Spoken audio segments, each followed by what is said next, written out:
Bismillahirrahmanirrahim. Assalamualaikum warahmatullahi wabarakatuh. Innal hamdalillah nahmaduhu ta'ala wa nasta'inuhu wa nastaghfiruh wa nastahdihi wa natubu ilaih wa na'udzu billahi min syururi anfusina wa min sayyiati a'malina. May yahdihillahu fala mudilla lahu wa may yudlil fala hadiya lahu. Asyhadu an la ilaha illallah wahdahu rabbi la syarika lah wa asyhadu anna Muhammadan abduhu wa rasuluh. Qala Allah ta'ala fil Qur'anil Karim, ya ayyuhalladzina amanu taqullaha haqqa tuqatih wa la tamutunna illa wa antum muslimun. Amma ba'd. Faya ayyuhal hadirun, i'lamu rahimakumullah fa inna asdaqal hadithi kitabullah wa khairal hadi hadi Muhammadin sallallahu alaihi wa alihi wasallam. Allahumma bika amsayna wa bika asbahna wa bika nahya wa bika namut wa ilaikal masir. Para hadirin ikhwati fiddin rahimani wa rahimakumullah. Alhamdulillah, pada sore hari ini insyaallah taala kita akan lanjutkan pembacaan kitab Tazkiyatun Nufus wa tarbiyatuha kama yuqarriruhu ulama'us salaf. Sekarang kita akan masuk kepada pembahasan tentang manfaat daripada ilmu. Berkata muallif Dr. Ahmad Farid rahimahullahu taala, ilmu bisa menunjukkan seseorang kepada jalan pintas menuju Allah Subhanahu wa taala. Jadi siapa saja yang menempuh jalan untuk mencari ilmu, niscaya dia akan sampai kepada Allah Subhanahu wa taala dan dia tiba di surga melalui jalan yang pintas. Sebagaimana hadisnya sudah kita sampaikan, man salaka tariqan yaltamisu fihi ilman sahalallahu lahu bihi tariqan ilal jannah. Siapa yang menempuh satu perjalanan dalam rangka menuntut ilmu syar'i, maka Allah Subhanahu wa taala akan mudahkan baginya jalan menuju kepada surga. Taib. Ilmu juga bisa memberi petunjuk dalam gelapnya kebodohan, dalam gelapnya syubhat dan juga keraguan. Jadi ilmu itu akan menghilangkan, mengikis kebodohan. Ilmu itu akan menghilangkan samarnya perkara syubhat. Dan ilmu itu akan membuahkan keyakinan sehingga hilanglah keraguan pada diri kita. Ini semua didapatkan oleh mereka yang berusaha menuntut ilmu, karena sesungguhnya berbagai manfaat ilmu itulah Allah Subhanahu wa taala menyebut kitabnya dengan nama nur atau cahaya. Dan kita sama-sama tahu sumber ilmu diantaranya adalah Al-Quranul Karim. Al-Quran itu disifati atau dinamakan oleh Allah Subhanahu wa taala dengan nur. Dia cahaya yang akan membimbing umat manusia untuk bisa menjalani kehidupannya dengan terang benderang. Dia selamat dari kegelapan. Dan kita sama-sama tahu orang yang berjalan ya di dalam kegelapan tentu itu rawan celaka. Sedangkan orang yang berjalan dengan lentera, orang yang berjalan dengan cahaya, dia berjalan ya di dalam satu perjalanan yang terang benderang, maka tentu akan memudahkan dirinya untuk berjalan di jalan tersebut, untuk melihat setiap rintangan dan gangguan yang ada padanya, sehingga memudahkannya untuk bisa selamat sampai kepada tujuan. Di dalam Sahih Al-Bukhari dan juga Sahih Muslim terdapat hadis yang diriwayatkan dari Abdullah bin Amr radhiyallahu taala anhu dari Nabi sallallahu alaihi wasallam, bahwa beliau bersabda, "Innallaha la yaqbidul ilma intiza'an yantazi'uhu minal ibad walakin yaqbidul ilma biqabdil ulama hatta idza lam yubqi 'aliman ittakhadhan nas ru'usan juhalan fasu'ilu fa'aftau bighairi ilmin fadhallu wa adallu. Sungguh Allah tidak akan mencabut ilmu dari para hambanya secara sekaligus, akan tetapi Allah Subhanahu wa ta'ala akan mencabutnya dengan cara mewafatkan para ulama. Ketika Allah tidak menyisakan seorang alim pun, maka manusia akan mengangkat pemimpin-pemimpin yang bodoh. Lalu mereka ditanya dan mereka pun memberikan fatwa tanpa dasar ilmu, sehingga mereka sesat dan menyesatkan. Perhatikan baik-baik hadis yang mulia ini, para jamaah yang dirahmati Allah Subhanahu wa ta'ala. Ubadah bin Samit pernah ditanya mengenai makna daripada hadis tersebut. Kemudian beliau berkata, jika mau, aku akan memberitahumu mengenai ilmu pertama yang pertama kali lenyap dari dalam diri manusia. Kemudian beliau menyebutkan yakni al-khusyu'. Ilmu pertama yang dicabut dari manusia itu adalah kekhusyuan. Ubadah mengatakan, karena ilmu itu terbagi menjadi dua. Ilmu itu terbagi menjadi dua. Ini poin yang penting para jamaah yang dirahmati Allah. Ilmu itu terbagi menjadi dua. Salah satunya adalah ilmu yang hasilnya bisa dirasakan oleh hati manusia, yakni ilmu tentang ma'rifatullah, tentang ma'rifat asma'nya dan juga sifatnya dan juga perbuatannya, yang bisa membuat seseorang itu merasa takut kepada Allah, merasa segan terhadapnya, membuat manusia itu mengagungkan dan mencintainya, berharap kepadanya dan juga bertawakal kepadanya. Nah, inilah yang disebut dengan ilmu nafi', ilmu yang bermanfaat, sebagaimana yang dijelaskan oleh sahabat yang mulia Abdullah bin Mas'ud radhiyallahu taala anhu. Sesungguhnya ada beberapa kalangan yang membaca Al-Quran, hanya saja dia tidak melewati kerongkongan mereka. Padahal apabila Al-Quran itu telah merasuk ke dalam hati, apabila Al-Quran itu telah merasuk ke dalam hati mereka dan terpatri kuat di sana, maka niscaya dia akan bermanfaat bagi pembacanya. Taib. Nah, inilah sesungguhnya ilmu yang menjadi hakikat ilmu yang seharusnya kita cari, kita upayakan, kita usahakan dalam hidup ini untuk kita miliki. Ilmu tentang ma'rifatullah, ilmu nafi yang membawa jiwa raga kita kepada kehusyuan, ketakwaan kepada Allah Subhanahu wa ta'ala dan juga rasa takut kepadanya. Imam Al-Hasan Al-Basri berkata, ilmu itu ada dua macam.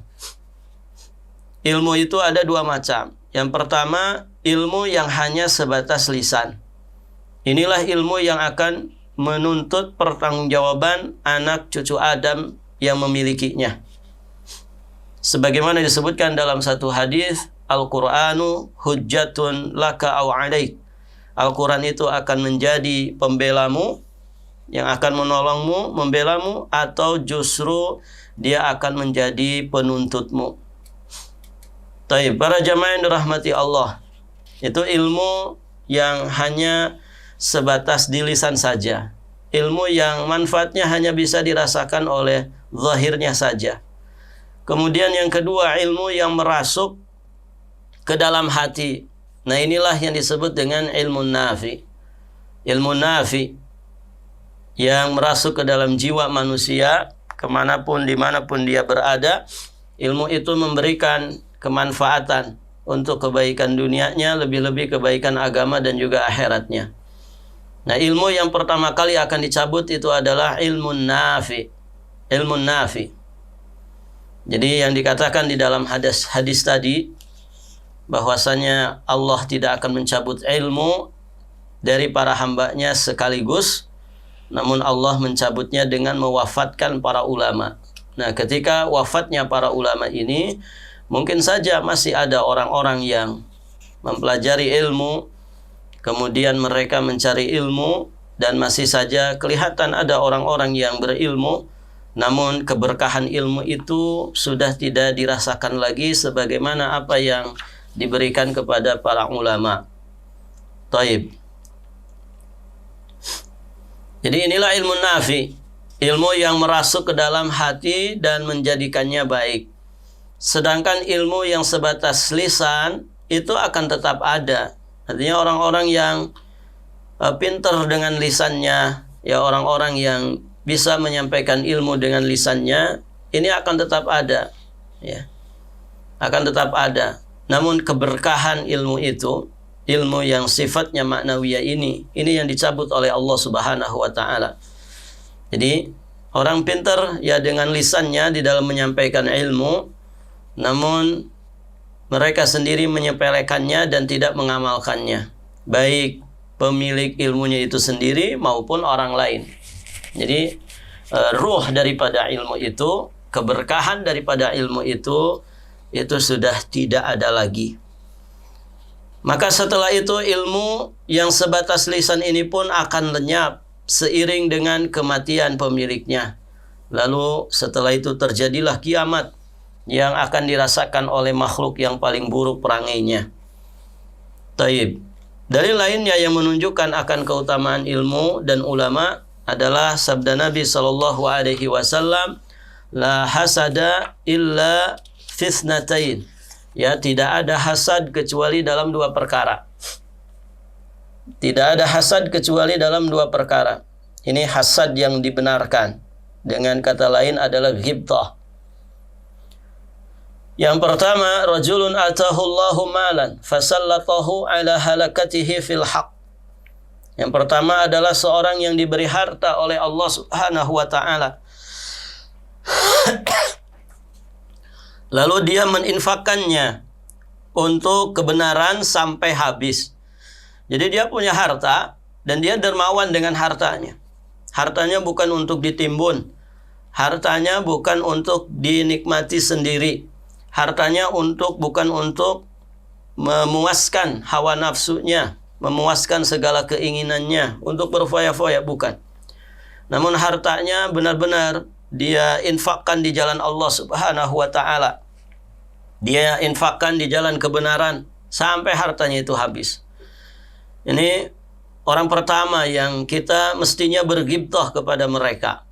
Kemudian yang kedua, wa rajulun atahullahul hikmah, dan seorang yang dikaruniai kearifan ilmu oleh Allah Subhanahu wa taala. Kemudian dia pun mengamalkannya, fahuwa yaqdi biha wa yu'allimuha, dan dia pun mengajarkannya kepada orang lain. Nah, inilah ilmu yang bermanfaat, ilmu yang memberikan perubahan yang baik kepada pemiliknya, kemudian ilmu yang juga tersebar manfaatnya untuk orang lain. Ini ilmu nafi. Jadi ternyata orang yang berilmu, kemudian ilmunya itu ilmu yang bermanfaat untuk dirinya dan dia pun ajarkan kepada orang lain, dia dakwahkan dan sebarkan ilmunya kepada orang lain, sehingga kemanfaatan dan kemaslahatannya dirasakan oleh banyak manusia. Orang seperti ini semestinya menjadi sasaran ghibtahnya kita. Kita mesti iri ya dengan makna yang positif kepada orang-orang seperti ini. Para jamaah yang dirahmati Allah Subhanahu wa taala, semoga Allah Subhanahu wa taala yang menjadikan kita, mudah-mudahan dua sifat, dua karakter yang disebutkan oleh Nabi tadi ada pada kita semua, atau paling tidak salah satu di antara keduanya. Jadilah orang yang kaya ya dan dermawan dengan harta kekayaannya. Jadilah kita orang-orang yang berilmu, yang dermawan dengan ilmunya, sehingga hartanya jadi berkah, ilmunya pun jadi berkah bagi dirinya juga bagi orang-orang di sekitarnya. Nabi SAW juga menyebutkan, innamad dunya li arba'ati nafarin, abdun razaqahullahu malan wa ilman fahuwa yattaqi fi malihi rabbahu wa yasilu fihi rahimahu wa ya'lamu lillahi fihi haqqan fahadha bi ahsanil manazil indallah. Perihal orang yang memiliki dunia, itu hanya ada 4. Jadi dunia ini diberikan untuk 4 orang. Yang pertama, hamba yang dikaruniai Allah harta dan juga ilmu. Jadi dia kaya dengan harta, juga dia luas ilmunya. Dengan kata lain, ulama yang kaya raya. Begitu ya. Kemudian dia pun bertakwa kepada Allah Subhanahu wa taala dengan hartanya. Dia pun membina hubungan silaturahim dengan hartanya, dan dia pun mengakui hak Allah yang ada pada hartanya. Hamba seperti ini berada di tempat yang terbaik di sisi Allah Subhanahu wa taala. Masya Allah. Jadi dia luas ilmunya, yang dengan ilmunya dia bertakwa kepada Allah Subhanahu wa taala.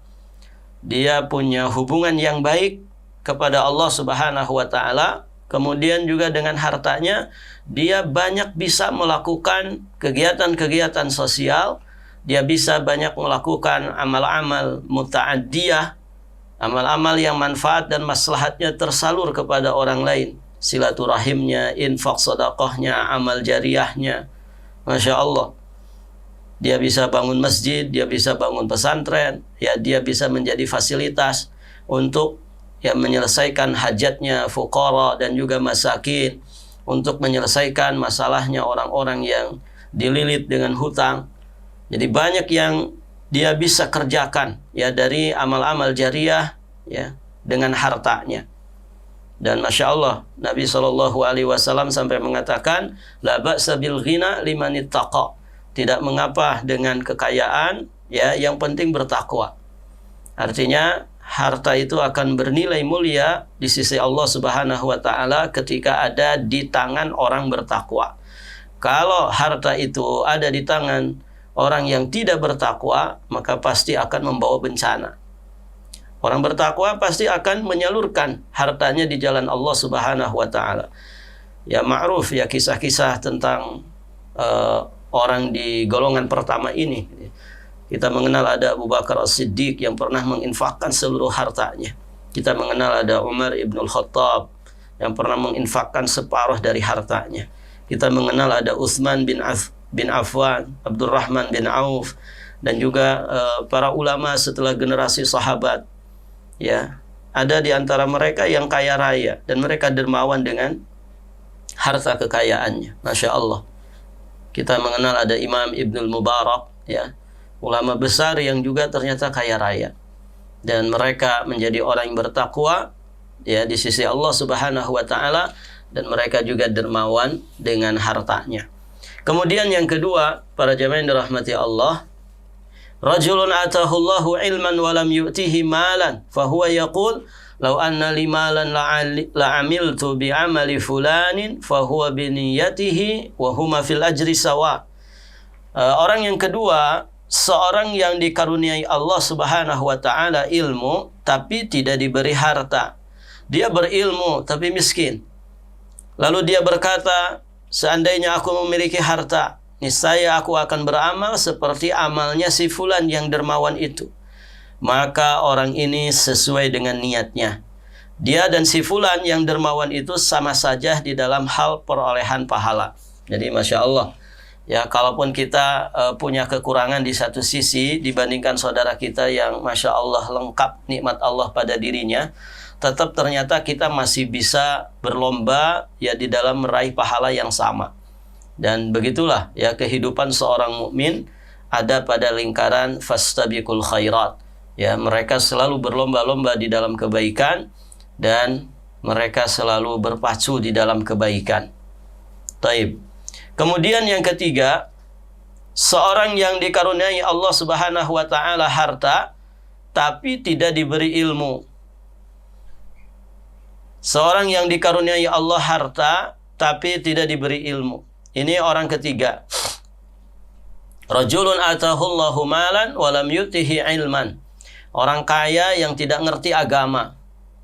Dia kaya raya namun tidak diberi ilmu. Fahuwa yakhbitu fi malihi la yattaqi fihi rabbahu wa la yasila fihi rahimahu wa la ya'lamu lillahi fihi haqqan. Fahadha bi aswa al manazil indallah. Taib. Yang ketiga ini orang yang dikaruniai Allah harta tapi tidak diberi ilmu. Namun dia menghambur-hamburkan hartanya. Dia tidak bertakwa kepada Allah dengan hartanya. Tidak membina hubungan silaturahim dengan hartanya. Dan dia tidak mengakui hak Allah yang ada pada hartanya tersebut. Orang ini berada di tempat yang paling buruk di sisi Allah Subhanahu wa taala, wal iyadzubillah. Kaya yang pelit, ya, kaya yang suka menghambur-hamburkan hartanya untuk sesuatu yang tidak mendatangkan manfaat dan maslahat untuk dunia dan juga agamanya. Taib, para jamaah yang dirahmati Allah. Dan memang berbahaya, ya. Harta itu ketika ada di tangan orang yang tidak bertakwa, tidak punya iman, ini berbahaya sekali. Dia akan melakukan banyak sekali kejahatan, ya, dengan hartanya karena dia tidak punya ilmu. Taib. Yang keempat, yang terakhir, wa rajulun lam yu'tihillahu malan wala ilman fahuwa yaqul law anna li malan la amiltu bi amali fulan fahuwa bi niyyatihi wa huma fil wizri sawaun.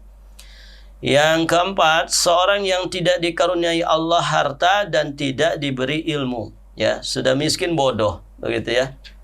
Lantas dia berkata, seandainya saja aku mempunyai harta, niscaya aku akan berbuat seperti perbuatan si fulan. Yang dia bayangkan, yang dia inginkan adalah seperti si fulan yang suka boros dengan hartanya, menghambur-hamburkan hartanya. Maka orang ini sesuai dengan niatnya. Dia dan si fulan dalam menghambur-hamburkan hartanya sama saja, ya, di dalam hal mendapatkan dosa. Taib. Para jamaah yang dirahmati Allah Subhanahu wa taala. Kalau kita lihat dari 4 model manusia di muka bumi ini, maka sesungguhnya para jamaah yang dirahmati Allah, pilihan kita ada pada yang pertama dan yang kedua, ya. Yang pertama dan yang kedua. Adapun yang ketiga, ya, jangan sampai terjadi pada diri kita. Demikian pula yang keempat. Ya, kita itu imma seorang kaya yang bertakwa kepada Allah, yang berilmu, bertakwa, atau kita ini orang miskin yang bertakwa kepada Allah, miskin yang berilmu. Jadi ternyata intinya adalah pada ilmu, ya. Intinya pada ilmu.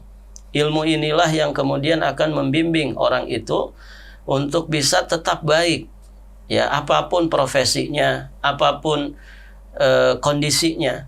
Entah dia itu seorang miskin ataukah orang kaya, entah dia itu seorang pejabat tinggi negara ataukah rakyat jelata, kalau dia punya ilmu, ilmunya ini yang akan membimbing dia untuk bisa selamat dunia dan juga akhiratnya.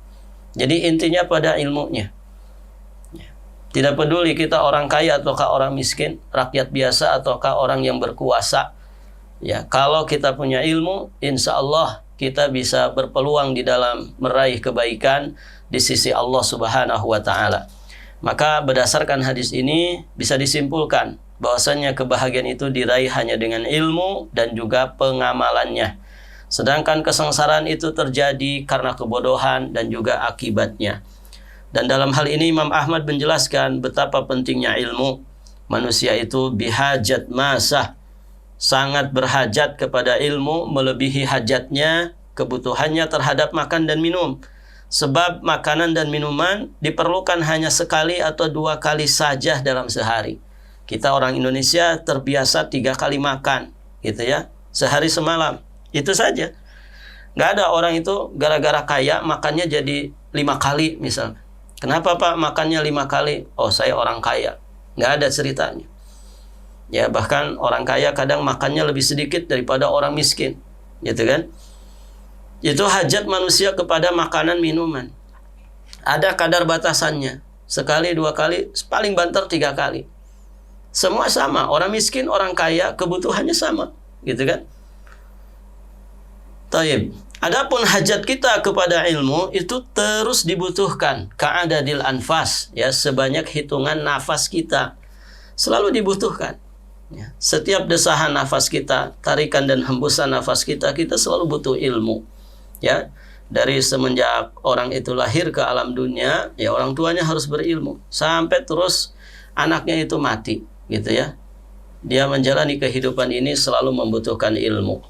Sufyan bin Uyainah menggambarkan kedudukan orang yang berilmu. Beliau mengatakan orang yang paling tinggi derajatnya adalah mereka yang berada di antara Allah dan hamba-hambanya, dan mereka itulah para nabi dan juga para ulama.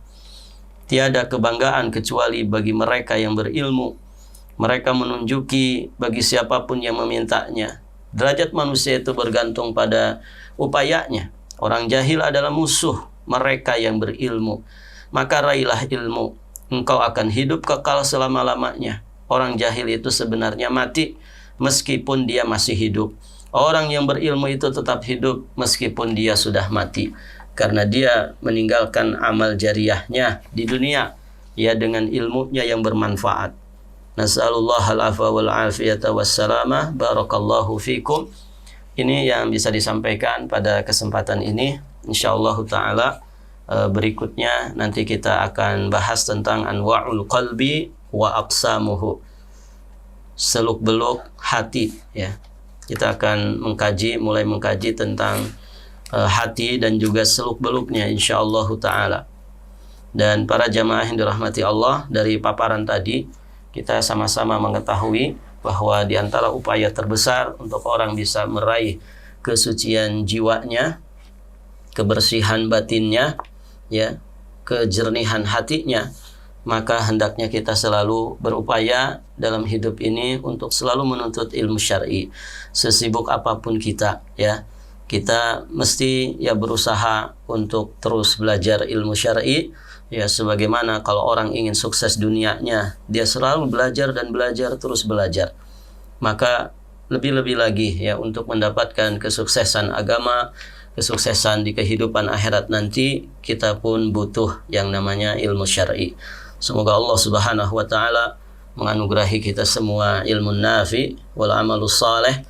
Semoga apa yang dibahas menjadikan wasilah bagi kita untuk melembutkan hati kita, menjernihkan, mensucikan batin kita. Amin ya Allah ya rabbal alamin. Akhiru da'wana anil hamdulillahi rabbil alamin.